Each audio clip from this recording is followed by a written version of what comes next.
திருநெல்வேலி மாவட்ட காவல்துறையினருக்கு முக்குளத்தூர் சட்ட பாதுகாப்பு மையத்தின் சார்பாக எங்களுடைய வேண்டுகோளை தெரிவித்துக் கொள்கின்றோம்.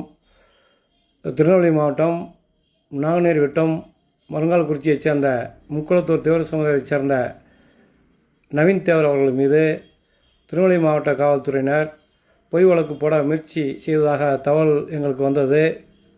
அதேபோல் நவீன் தேவர் அவர்கள் ஒரு வீடியோவும் பதிவிறக்கம் செய்துள்ளார்கள். அது சமூக வலைத்தளத்தில் காண முடிந்தது. அந்த வீடியோவில் தெரிவித்திருப்பது என்னவென்றால்,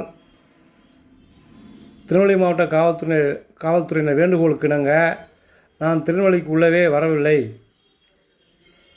அவர் சம்பந்தப்பட்ட வழக்குகளில் அவருடைய வழக்கறிஞர்கள் சட்டப்படி நீதிமன்றத்தில் மனு தாக்கல் செய்து வாய்தா வாங்கி வருகிறார்கள், வழக்கை நடத்தி வருகிறார்கள் என்று தெரிவித்துள்ளார். அவர் ஒரு இராணுவ வீரராக வர வேண்டும் என்று ஆசைப்பட்டதாகவும், திருநெல்வேலி மாவட்ட காவல்துறையினர் ஏற்கனவே ஒரு பொய் வழக்கில் அவரை சேர்த்து அவர் வாழ்க்கையை சீரழித்து விட்டார்கள் என்றும் எங்கள் தகவல் வருகின்றது. ஆகவே திருநெல்வேலி மாவட்ட காவல்துறையினருக்கு இந்த முக்குளத்தூர் சட்ட பாதுகாப்பு மையத்தின் சார்பாக எங்களுடைய வேண்டுகோள் என்னவென்றால், எந்த குற்ற சம்பவமோ எந்த சம்பவமோ நடைபெற்றாலும் அதில் தொடர்புடைய நபர்களை கைது செய்யுங்கள், வழக்கு போடுங்கள். அதில் எந்த மாற்று கருத்தும் இல்லை. எந்த சமுதாயம் இருந்தாலும் கைது செய்யுங்கள். நாங்கள் அதில் தலையிடப் போவதில்லை. உங்களுடைய விசாரணையில் நாங்கள் தலையிடப் போவதில்லை. ஆனால் திருநெல்வேலிக்கே வராத,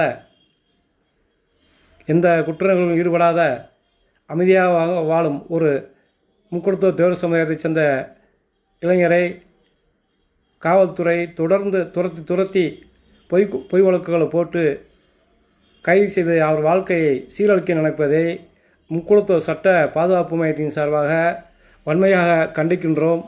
ஜெய்ஹிந்த்.